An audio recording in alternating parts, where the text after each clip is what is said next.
All right, I wanted to make this quick video about these do-it-yourself speaker stands I put together with scrap wood that was laying around in my garage. Obviously, the prerequisite to doing do-it-yourself speakers is one, having the materials, two, having the space, and the tools to put them together. And so I'm able to do that. And I didn't even have to leave my home to put these together. I just used all the scrap wood that was in the garage. Here you see that I made this actually about 26 or 27 inches tall. Speaker stand should be anywhere between 24 to 28 inches tall. I used a little bit of plywood, put 3 screws up here for the post, and then used a 2x4 and some, I don't know where these pieces of wood came from, for some stability. And as you can see, there's screws. It's fairly stable. The ground in my basement's not exactly even, but these speaker stands are super sturdy. I originally designed these for a pair of Polk Audio ES20 bookshelf speakers. That's why you see them. They're kind of deep and narrow. So I still use them. Those speakers I don't own anymore and they're gone, but I still use these with bookshelf speakers that I have, and they work great. All right, just for a reference, here you see it with a pair of Yamaha NS 6490 bookshelf speaker on top, just to get an idea of how large the speaker stand is.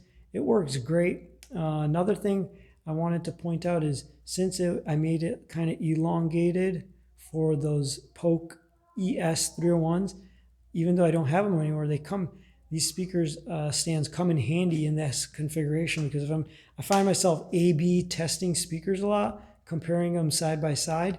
And so what I can do is I just turn them sideways, and I can place speakers right next to each other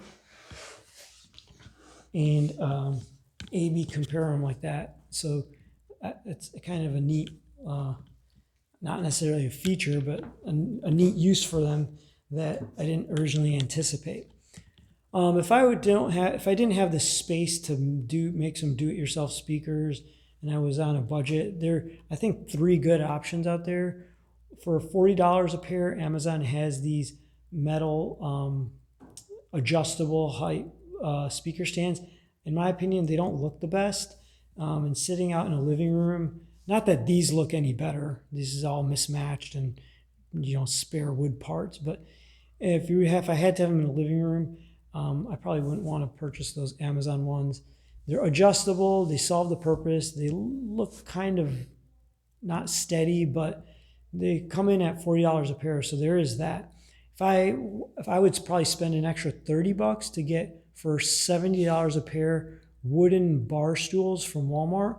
Walmart sells 29-inch tall wooden bar stools for $35 a piece.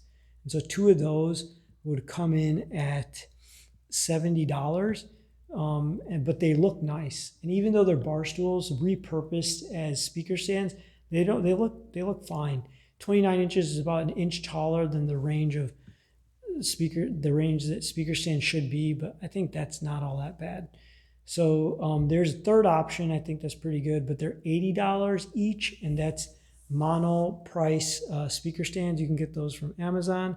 They're a little bit more, they're metal, they're black and they're painted metal, but they look nice. They're pretty sturdy looking, and they're nice, stable speaker stands. But $160 for a pair is a little steep. If you're on a budget, like I was when I was in college, I would probably go for either a pair of bar stools from Walmart, $35 a piece for $70, or maybe find some used bar stools, online or something, and that could solve a purpose. And if you're really, really, really on a tight budget, you can always go to Home Depot and put some speaker stands together. All right, hopefully that helped give you some ideas about how to make speaker stands. Just be creative. And here's the pair I put together just to use in the basement and use for A/B comparison, and it works well. Thanks for watching.